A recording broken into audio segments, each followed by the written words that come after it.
환경책을 매개로 위기의 시대를 함께 고민합니다. 환경책을 읽는 것을 넘어 변화를 함께 만들어갑니다. 안녕하세요. 에코부커스 강원주입니다. 에코부커스는 환경책을 둘러싼 우리 모두를 의미하는데요. 매년 올해의 환경책을 선정하고 환경책 큰 잔치를 이어온 환경정의와 생태, 환경, 기후정의 콘텐츠를 만들고 제작하는 세알미디어가 함께 만드는 콘텐츠고요. 이 시대에 꼭 필요한 또 너무나 중요한 메시지를 전하는 환경책들을 소개합니다. 한 달에 한 번씩 여러분을 찾아갈 예정이고요. 세알미디어 유튜브와 환경정의 SNS를 통해서 만나보실 수 있습니다. 에코부커스 인스타그램 계정도 좋아요, 팔로우 부탁드립니다. 에코부커스 1편 기후위기 시대에 춤을 추어라. 이송일 작가님 모시고 이야기 함께 나누도록 하겠습니다. 안녕하세요, 네, 작가님. 안녕하세요. 반갑습니다.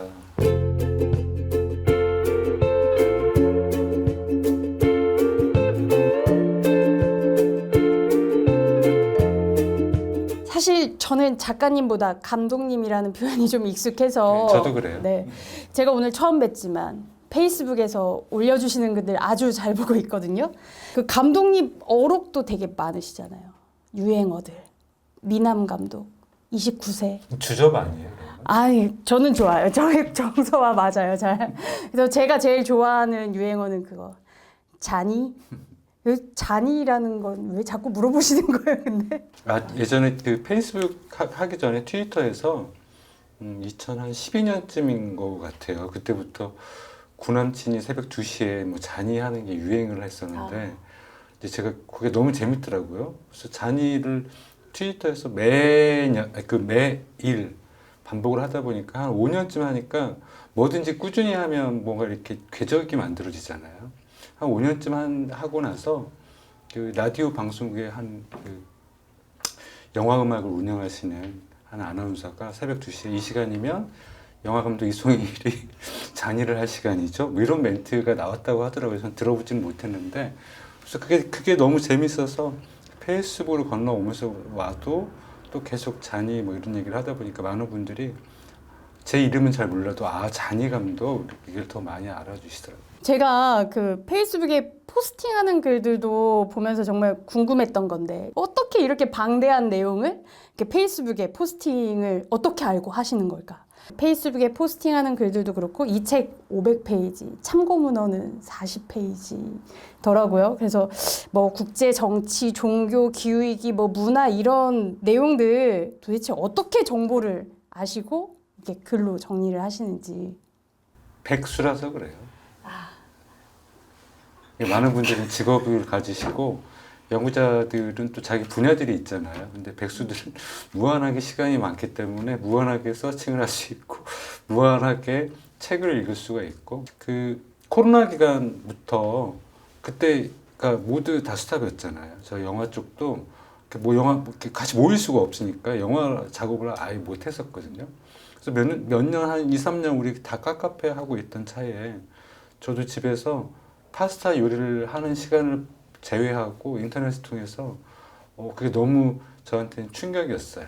그러니까 전 세계에 퍼져 있는 기후재난의 양상들이 저한테는 너무 충격이어서 그동안 모르고 살았구나.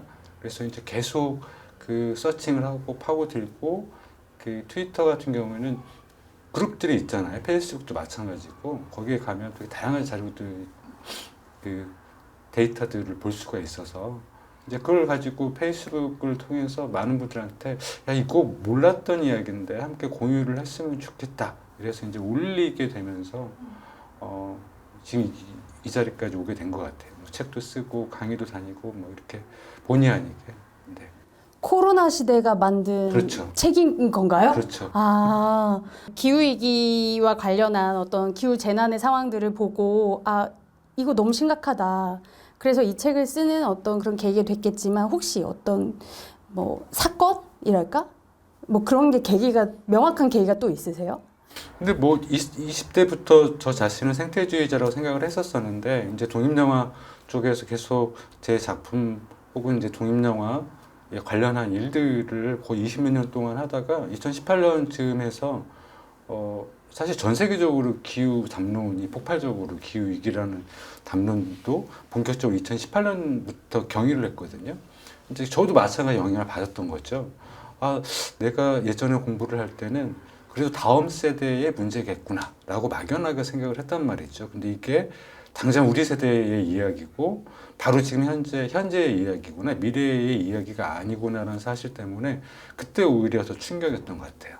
근데 2018년 경유하자마자 코로나가 터졌잖아요. 그래서 연달아서 이거는 내가 다시 그 영화 때문에 놓았던 이 공부를 다시 좀 해봐야 되겠구나 생각이 들어서 책도 읽고 인터넷도 찾아보게 됐던 계기고요. 사실은 책을 쓰려고 했던 의도는 전혀 없었어요. 그 페이스북에 계속 관련해서 이거 같이 공유를 했으면 좋겠다. 이런 문제가 있네? 라고 올리면서 강의 요청이 막 쇄도를 했었어요. 근데 다 거절을 했었습니다. 그러니까 아니 내가 무슨 전문가도 아니고 관련해서 무슨 활동가도 아니고 내 영역이 아니어서 강의 가는 것도 좀 거시기 하더라고요. 거시기 했어요.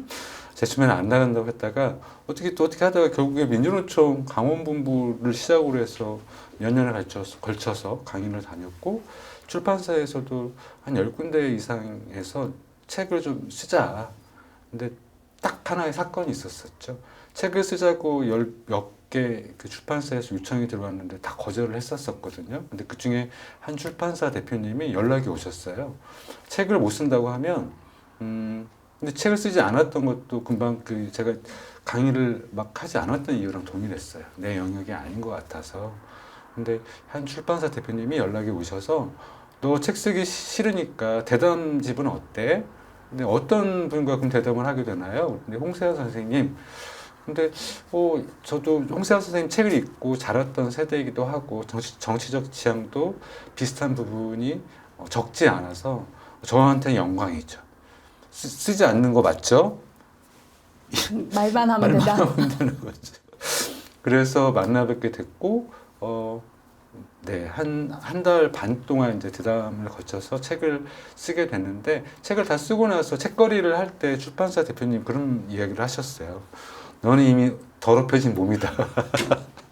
이미 더럽혀진 몸이니까 저 책을 쓰자라고 했고 저도 이제 한 2, 3년 거쳐서 강의를 하다 보니 어쨌든 제가 2년, 3년 가까이 풀어냈던 이야기들을 좀 요약할 필요가 있다라는 생각이 들어서 그러면 책을 써보자 라는 생각 때문에 이제 시작을 했던 거죠. 네, 그래서 제가 읽어드릴 글이 있어요. 괴로운 시간이었다. 1년 이상의 시간이 걸렸고 지난 3개월은 두문분출한 채 혼자 피를 말렸다. 공부도 부족한데 왜 책을 쓴다고 했나. 세상이 이렇게 모르는 게 많구나 싶어 내내 자괴감과 우울에 시달렸던 것 같다. 어쩌다 보니 300페이지를 훌쩍 넘기는 벽돌의 분량을 썼다. 아프리카에 물드는 여자들로부터 시작되는 기후 생태 이야기다. 2달간 편집과 수정 작업을 거치게 될 테지만 어쨌든 출판사에 원고를 넘기고 나니 왠지 모를 허탈감만 그득 와락 술 땡기는 토요일 오후. 2024년 4월 20일 포스팅입니다. 이게 감독님의. 제 처음에는 페이스북에 썼던 글을 업데이트를 해서 좀 내자라고 했었는데 그거는 아니다 싶어서 아예 그냥 완전히 새롭게 쓰기 시작했던 거고 사실은 더 길어질 것 같았는데 출판사 대표님이 29년 동안 3인이라는 출판사거든요. 근데 출판사 대표님이 한국의 김종철 선생님을 비롯해서 한국의 유의미한 그 궤적을 그리셨던 혹은 그 그렸던 책들을 냈던 출판사예요. 근데 29년 내내 이제 그 인문학 서적을 내시다가 제 책이 마지막 책이거든요. 근데 그 데드라인을 주셨어요. 나는 2024년 6월달 말에 은퇴한다. 그러니까 지금은 정말 은퇴 6월 말에 하셔가지고 지금 귀촌하셨어요. 지금 뭐 하고 계시냐면 그 트랙터 배워가지고 지금 농사를 짓고 계시거든요. 근데 그 데드라인에 맞춰서 해야 되는 거예요. 그래서 막판에 시간이 부족해서 뭐 칼럼 쓰기나 뭐 강의나 모든 거 올스타. 그래서 몇 달은 아예 정말로 저기 썼던 것처럼 두문불출 어디 집 밖에 절대 나가지 않고 계속 쓰기만 했던 거예요.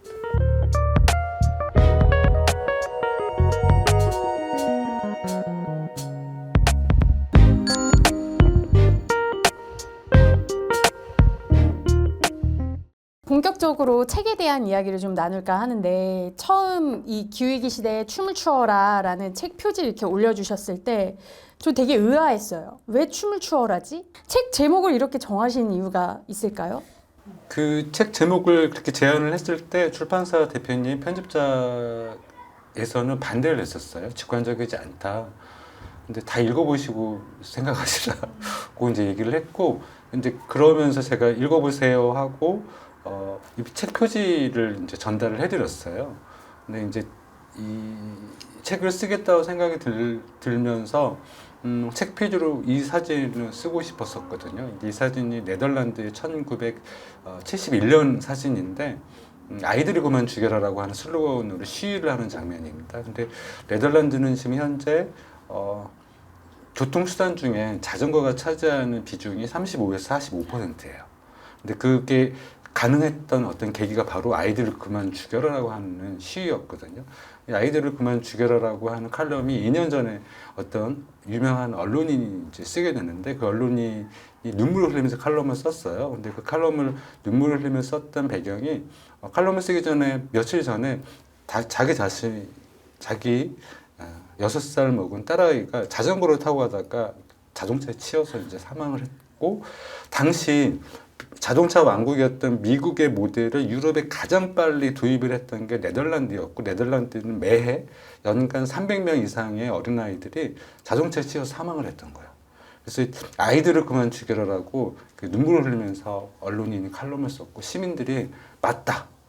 도대체 이 도시의 주인은 사람인지 자동차인지 이윤인지 생명인 건지 이것에 대해서 71년도부터 거의 20년 넘게 계속 문제 제기를 하면서 이렇게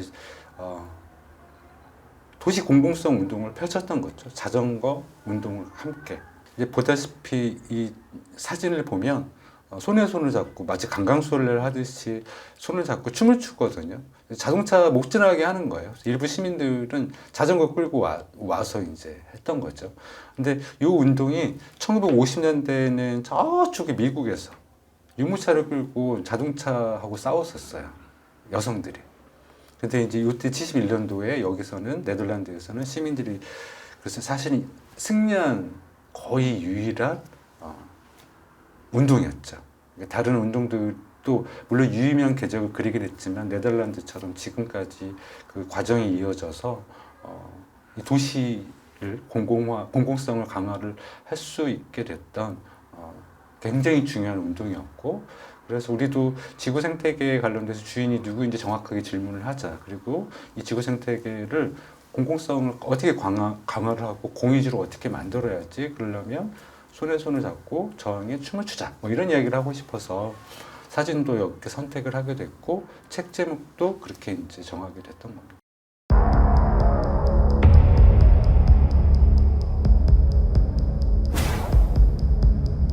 경북 의성에서 발생한 대형 산불이 사흘 만에 안동까지 옮겨 붙었습니다.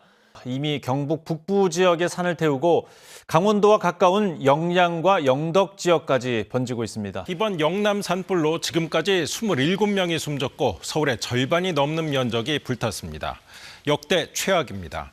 경북에 발생한 이 산불로 인해 너무 많은 피해가 있는 상황인데 이런 산불 재난을 보면서 자꾸 누가 불을 낸 건지만 이제 따지는 거예요.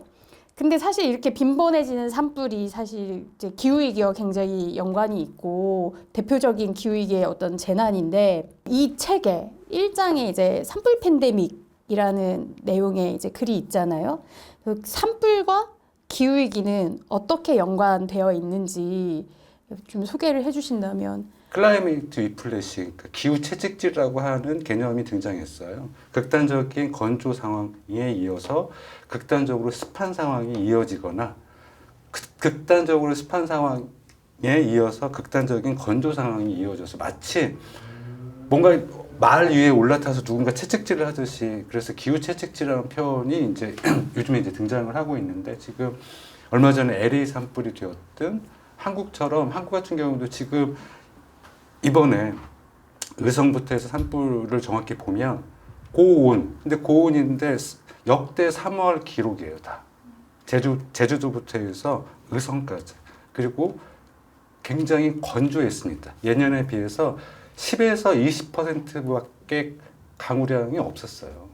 당연히 고온, 건조, 거기에 비극적이게도 강풍이 이제 도입이 됐는데 보통 4월 초에 이제 그 강원도 쪽에 들이닥쳐서 강원도가 산불의 이제 핫스팟 지역이잖아요. 근데 그 남서풍이 지금 굉장히 커지게 된 거예요. 해수면 상승 때문에 남서풍이 굉장히 많이 이제 더 빠르게 면적도 더 넓게.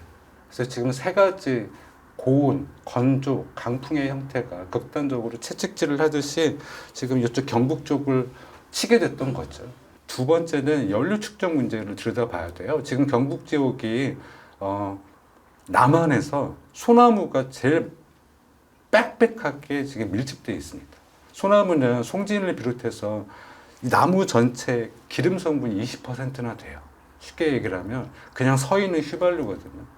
근데 이게 박정희 때부터 해서 산림 녹화 산업을 한다고 해서 빽빽하게 녹화를 하게 되는데 단순히 숲에 시장의 가치를 갖고 있는 빨리 자라는 소나무를 빽빽하게 조림을 해놨단 말이에요. 그러다 보니 지금 현재 계속적으로 산불이 날 수밖에 없고 앞으로 계속 증가를 할 수밖에 없습니다. 조금 더 더해서 얘기를 하면 지금 산불 팬데믹이라고 하는 양태를 놓고 보면 전 세계에서 산불이 나는 지역 보면 두 개의 수종을 볼 수가 있어요. 하나가 유칼립투스, 하나가 소나무예요. 그게 다 자본주의 산업적 논리에 의해서 유칼립투스는 사실 호주에만 있던 거를 산업적 논리에 의해서 전 세계로 영국의 애들이 다 끄집어내서 다 퍼뜨려놨단 말이에요. 지금 지중해가 산불 많이 나죠. 딱 두 수종이에요. 유칼립투스, 소나무. 미국은 북미 소나무는 불과 함께 진화를 한 수종입니다. 쉽게 얘기하면 불이 나야만 번식을 할 수가 있어요. 그건 무슨 말이죠? 우리는 솔방울이 소나무가 거기서 이제 툭 터지잖아요. 그래서 씨가 나온단 말이야. 근데 북미 소나무는 불이 나야만 솔방울이 타면서 튀어나와요.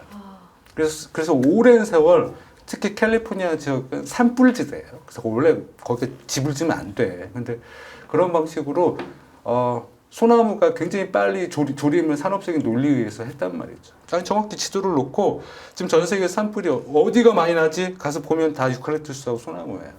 근데 사람들이 흔히 이렇게 그러니까 산에다가 나무를 심는다. 그러면 기후위기를 위해서 이제 탄소를 흡수하고 나무를 심는 행위 자체는 너무 좋은 거다. 이렇게 보통들 생각을 하잖아요. 나무를 심지 말라는 얘기가 아니라니까. 특히 한국 같은 경우는 불이 나면 놔둬야 돼요. 자연적으로 그냥 자라게 놔둬야 된다고. 그러면 이미 지금 아열대 기후로 올라오기 때문에 화렵수들이 자라게 돼요. 화렵수들은 습기를 머금고 있어서 불이 나는 지역에 그냥 가보시면 알아요. 방풍림 역할을 해요. 방파제 역할을 합니다. 이쪽은 소나무 막 산불이 나고 있는데 딱 멈출 때가 있어요. 다 화렵수 있을 때 멈춰요. 그래서 그냥 자연적으로 놔둬도 돼.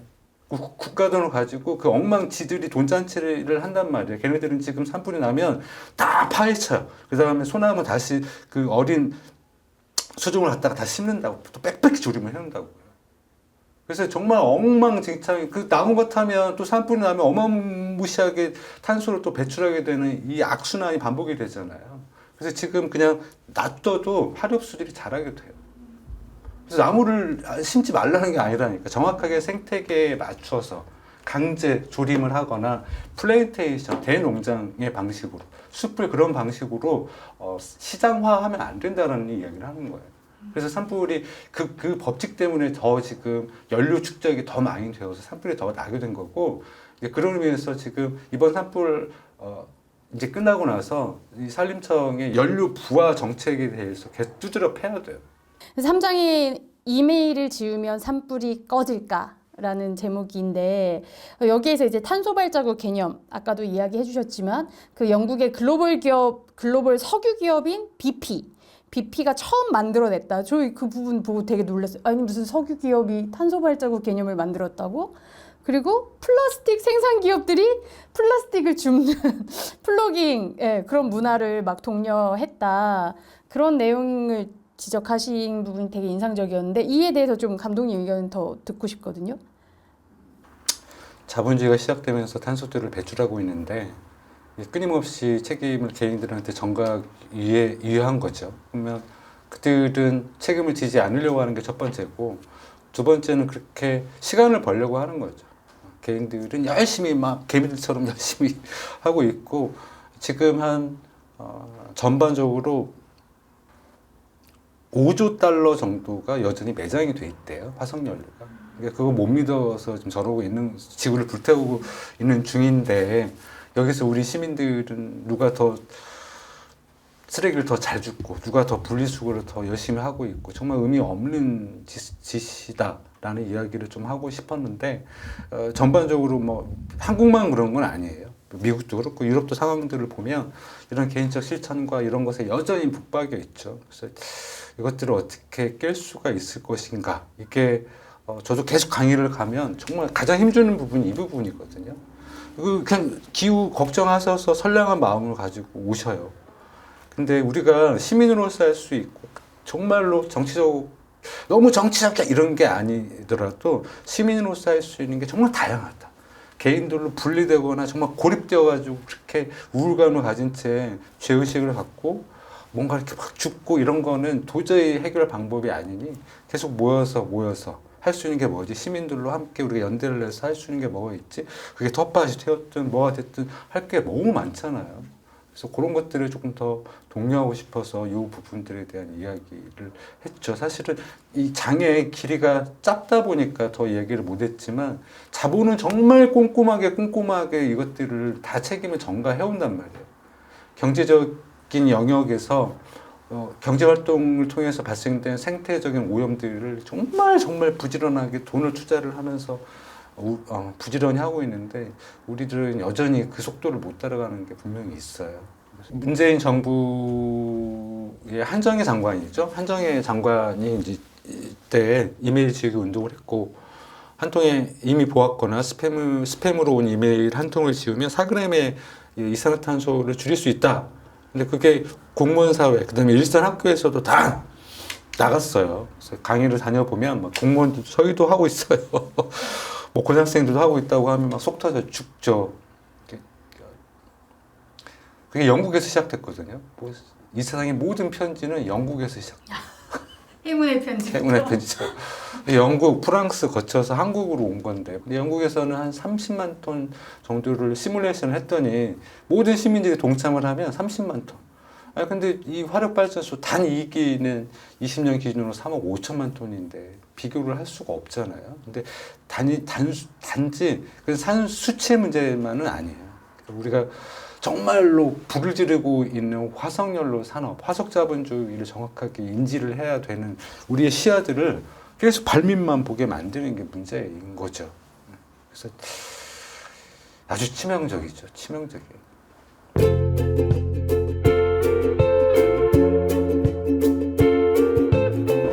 오늘날 개인의 책임과 개인적 실천이라는 규범은 기후 생태 위기를 확대하는 또 하나의 강력한 지배 이데올로기로 작동한다. 우리가 분리수거를 잘하는지 서로를 감시하며 알량한 도덕적 자존감에 사로잡힌 사이 코카콜라 자본은 1분당 20만 개의 플라스틱 병을 토해내며 지구 행성의 마지막까지 더럽히고 있다. 자동차가 도로 위를 달릴 때마다 타이어의 검은 입자들이 흩날리고 아시아의 농부들은 생산량을 늘리기 위해 고무나무를 쥐어짜고 살충제를 뿌린다. 콩고의 아이들은 검은 갱도 속으로 작은 몸을 옹성거린다. 전기차가 도로 위를 질주할 때마다 안데스 농부들은 갈증에 시달리고 아프리카 선주민들이 고향에서 쫓겨난다. 자본주의의 종말을 상상하지 않는 방식으로 기후위기를 결코 해결할 수 없다. 저 파괴적인 산불을 일으킨 방화범은 자본주의다. 15세기 말부터 남반구의 생태계와 경관을 파괴적으로 변경하고 석탄기와 중생대의 죽은 나무에 불을 지르면서 기계 장치를 돌려왔던 자본주의가 바로 지구를 불태우는 주범이다. 개인적인 플라스틱 재활용 실천은 고작 분리수거지만 시민으로서 이웃과 함께하는 실천은 기업을 압박하거나 나아가 쓰레기의 자치화를 구축하고 지금까지 경제가 독점해왔던 생산과 소비 과정 전체를 시민사회가 전유할 가능성에 불씨를 댕기게 된다. 산불을 끄기 위한 개인적 실천은 4g의 이메일을 지우는데 그칠 공산이 크지만 시민적 실천은 화석 연료 자본을 지구로부터 추방하는 힘을 가질 수 있다.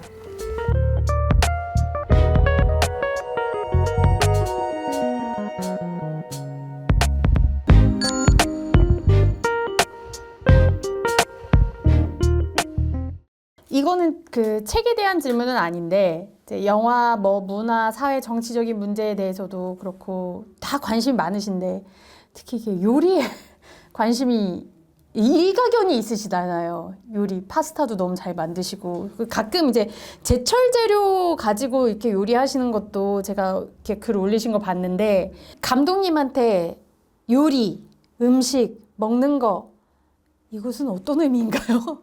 요리하는 걸 좋아해요. 근데 파스타를 올렸던 거는 코로나 때 아무것도 못하고 어떻게 해야 되지? 이랬던 차에 파스타 영화를 만들고 싶었어요.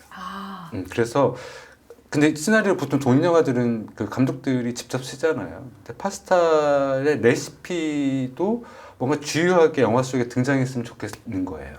그래서 그럼 레시피 연구를 해봐야 되겠구나. 그리고 제가 작전을 짰죠. 파스타 책도 내고 그리고 영화 개봉 전후로 한 달 동안 파스타 장사를 할 생각했어요. 그리고 영화 이 세 가지를 묶어서 그러면 이제 레시피를 연구를 해야 되니까 그래서 제가 그때 지금은 홀쭉하게 보이잖아요. 그때 제 인생의 몸무게 최대치를 찍은 거예요. 87kg를 이랬어요.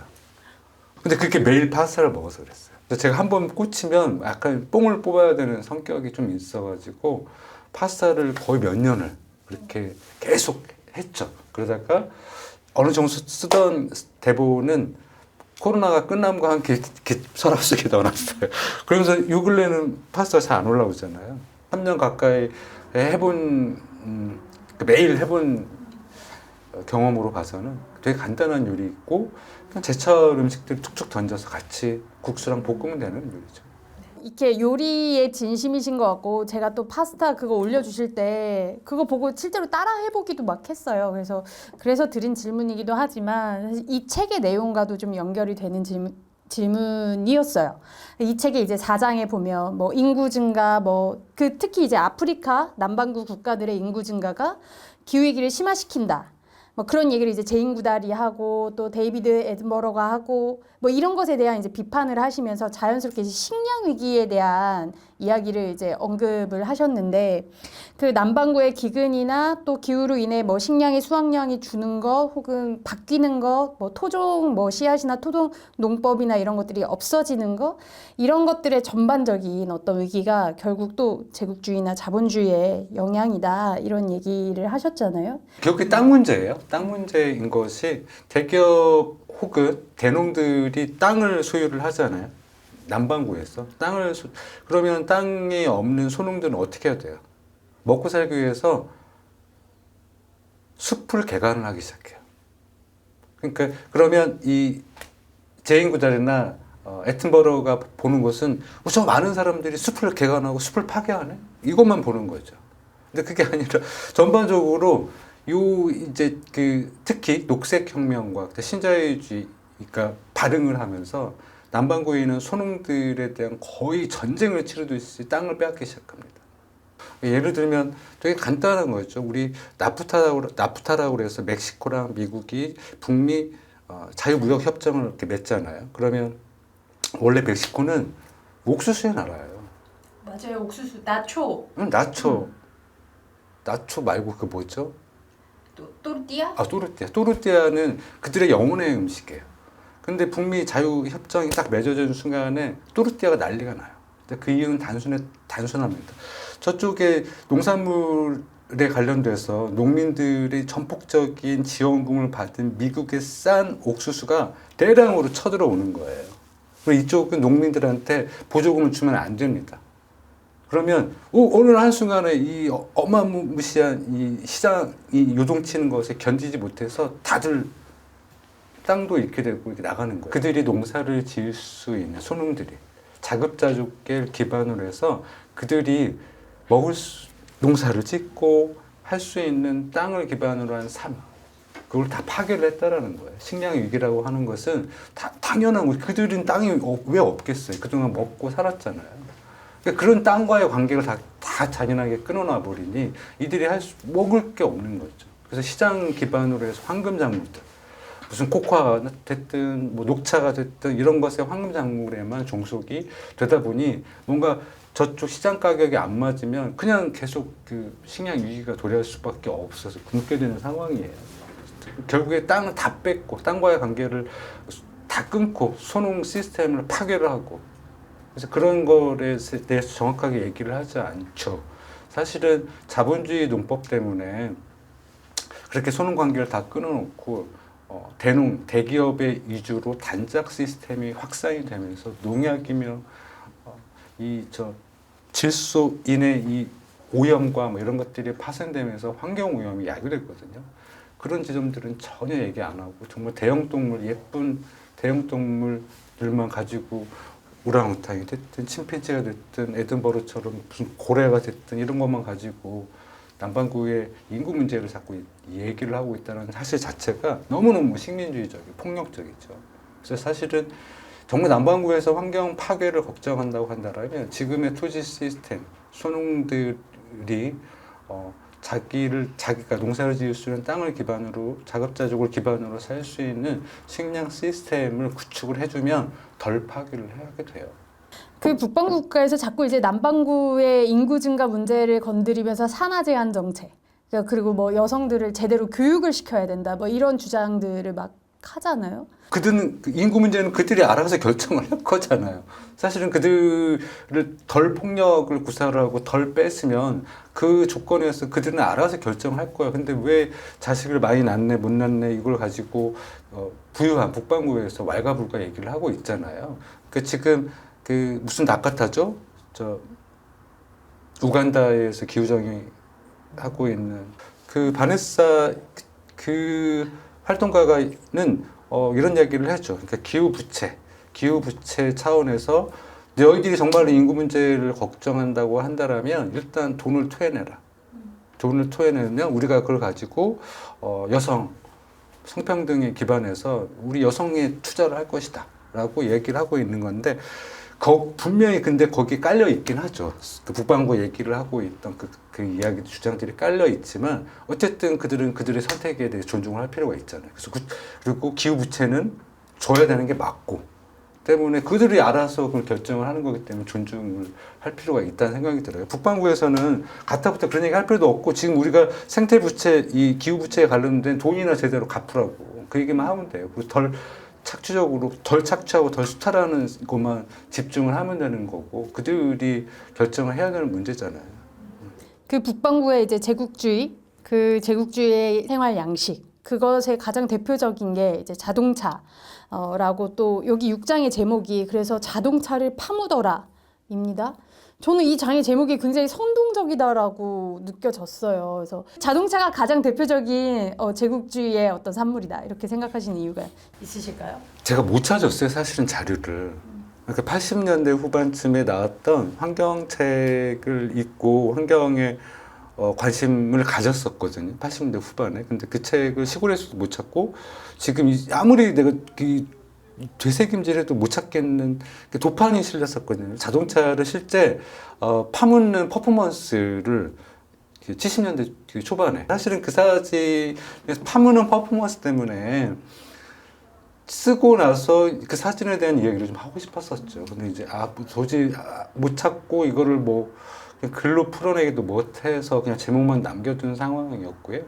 코스타 가브라스라고 이제 워낙 정치적인 영화를 많이 찍었던 양반이 있는데 그 양반 영화를 요즘에 다시 한번 쑥 다시 보고 있거든요. 근데 그 실종이라는 영화가 있어요. 칸 영화제 이제 대상 그랑프리를 받았던 82년에만 받았던 영화인데 그 영화 되게 좋거든요. 칠레 아엔덴 그 이제 쿠데타를 배경으로 해서 미국인 실종 이야기예요. 그래서 이제 막 뭐 후반에는 막 지금 봐도 너무너무 충격적이에요. 그 막 시체 널브러져 있고 이걸 어떻게 다 찍었나 싶게. 근데 마지막 대사가 뭐냐면 이 쿠데타에 미국이 다 주도했고 관여했다라는 충격적이고 굉장히 급진적인 내용을 담고 있는데 왜 그랬냐고 질문을 했는데 딱 한마디 답변을 했어요. 네가 지금 누리고 있는 우리 미국인들이 누리고 있는 생활 양식을 생각해. 이게 막 너무 그 대사는 예전에는 그냥 흘려들었잖아요. 정확하게 생활 양식이라고 이야기를 하는 거예요. 근데 이미 아까도 얘기를 했었지만 칠레 아엔덴이 끝나고 나서 신자유주의가 들어오고 북반구 남반구가 재식민지화하는 어떤 그 일련의 과정들이 칠레에서 다 보여주는 건데 정확하게 우리의 생활 양식을 위해서 이렇게 했다 이런 얘기가 너무너무 이제 들어오는 거죠. 세르비아는 유럽의 식민지 리튬, 리튬의 식민지고 그 거의 3, 4년 동안 미친 듯이 싸웠거든요. 그래서 이번에 30만 명 이상이 나오게 됐던 거는 그 몇 년 동안 거의 5만에서 10만 매년 리튬 때문에 계속 저항을 했단 말이에요. 그 과정이 쌓아 올려져서 지금 30만에서 50만이 넘는 정말 폭발적으로 사람들이 많이 모이게 됐던 거예요. 근데 그 칠레도 마찬가지고 세르비아도 마찬가지고 이 전기 자동차를 전환하기 위해서 그 리튬 때문에 미친 듯이 빨려 들어가잖아요. 자동차 자체를 제한하지 않으면서 그걸 그냥 단순히 전기차, 내연기관을 뭐 전기차로 바꾸면 된다라는 식의 지금 정책이 전부인 거잖아요. 지금 이 사회에 자동차 공화국이라고 할 수 있는 한국 특히나 어떻게 우리는 이 자동차 문제를 해결할 수 있는가 그런 고민이 들거든요. 그러니까 결국 계속 비전을 보여줘야 돼요. 그 자동차에 중독된 사람들 욕만 해본들 사실은 그들은 더 저항만 하게 될 수밖에 없고 실제로 지금 우익들이 전 세계 그 극우 팬데믹이 발생을 하고 있잖아요. 그 중에 차지하고 있는 기후 파트가 제 생각에는 20%가 넘어요. 유럽과 미국에서 극우들이 번성하게 된 데에는 기후 담론이 끼치는 영향이 꽤 크다고요. 근데 그게 화석 자본주의가 있으면 녹색 자본주의가 있습니다. 근데 지금은 화석 자본주의와 녹색 자본주의가 싸우고 있고 사실은 기후정의라든지 진보적인 우리의 입장들은 그 싸움에 여전히 못 끼고 있는 상태인 거거든요. 그래서 사실은 화석 자본주의를 지지하고 있는 그들이 녹색 자본주의, 리버럴, 자유주의, 신자유주의 애들을 너무나 그냥 위선덩어리라고 생각을 하는 거예요. 이 싸움들이 벌어지는 거에 자동차 같은 경우도 관련이 있는데 사실 비전이 중요하다고 얘기를 하는 건 저는 그렇게 썩 좋아하지는 않지만 비달고 파리 시장이 이제 내년까지 시장을 계속 할 거고 3단계까지 왔잖아요. 자동차 줄여 지금은 가든 도시를 만들고 있더라고요. 그러니까 사람들이 걸어 다닐 수 있는 게 자동차를 빼고 나서 가든화하는 거야, 이제. 근데 이런 과정들이 거의 10년 가까이 시장을 하면서 저항이 왜 없었겠어요? 초반에는 진짜 너무 저항이 심했었거든요. 근데 자꾸 비전들이 괜찮은데 살아보니까? 라고 하니까 차츰 쌓이는 거야, 사실은. 그래서 그게 스페인의 슈퍼블록도 마찬가지고 이 프랑스 파리에서 지금 비달고가 이뤄내고 있는 어떤 풍경이라는 것도 결국 계속 설득을 해내서 비전들을 보여주면 시간이 좀 걸리겠지만 따라올 수밖에 없잖아요. 그건 정치적인 지형이 바뀌어야 된다는 의미인 거고 사실 그래서 뭐 백년 또 그게 잘못이라고 얘기를 해본들 저는 의미는 없다고 생각이 들어요. 그러니까 지금 오히려 소고기 먹지 말라, 전기 자동차 써라, 막 이것에 대해서 유럽과 미국 이 보수 그러니까 반발을 일으킨다라는 거예요. 지금 거꾸로. 그래서 두 가지가 같이 가야 돼. 하나는 제재도 분명히 필요합니다. 제재라고 하는 거는 당연히 대중교통이 확장되어야 되기 위해서는 자동차를 이용했을 때 페널티를 줘야 되는 게 맞아요. 하지만 또 반대급부로는 더 좋은 것들, 더 저렴하고 더 싸고 그다음에 더 예쁜 도시들, 더 편리한 도시들의 어떤 상들을 같이 보여줘야 되죠. 그래야 받아들일 수가 있으니까. 그래서 그렇게 가야 되지 않을까라는 거고 지금은 계속적으로 우리가 기후 운동이 됐든 환경 운동이 됐든 자꾸 페널티가 많다라는 거야.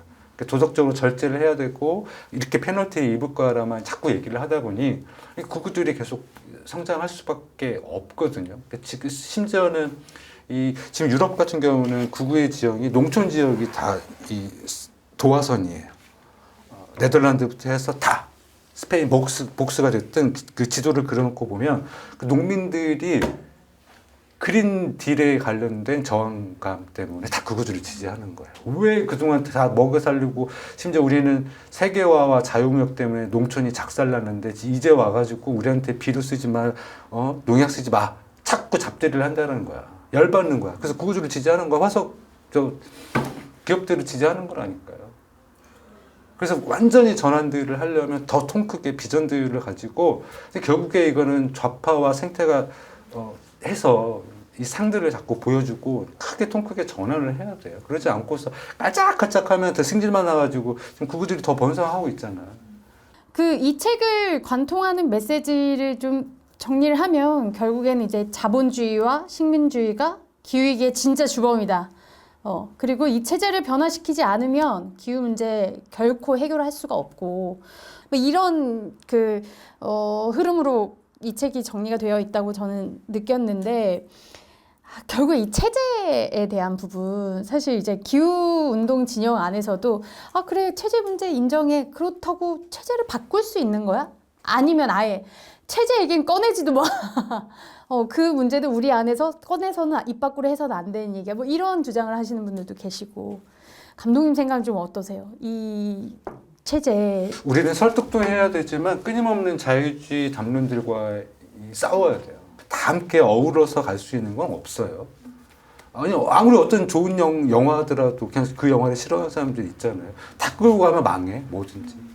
그래서 체제 전환은 지금 당장 필요한 거고, 그렇지 않으면 안 된다는 얘기를 끊임없이 앞서서도 얘기했지만, 그림들을 같이 그려나가는, 상을 직접 지금 현재 같이 그려나가면서, 이게 이제 내란 사태가 끝나고 나면 사실 내란 전부터 같이 좀 모여가지고 이걸 어떻게 해야 될지 계속 기후정의 앞날에 대해서 얘기를 해야 되는데, 내란 사태 때문에 모든 게 올삽이 지금 되었지만 뭐 저는 잘 된 수도 있다라는 생각이 들어요. 이제 가끔 우울해하고 어떻게 해야 될지 모르겠다 생각하시겠지만, 그 전 세계, 그래도 제가 감히 이런 말씀을 마지막으로 드릴 수 있는 거는, 전 세계 그래도 상황들을 다 들춰봐도 한국처럼 이렇게 빠른 시간에 기후적인 운동이 이렇게 큰 나라는 없어요.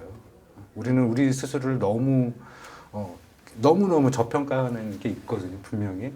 그래서 이제 잘하고 있다.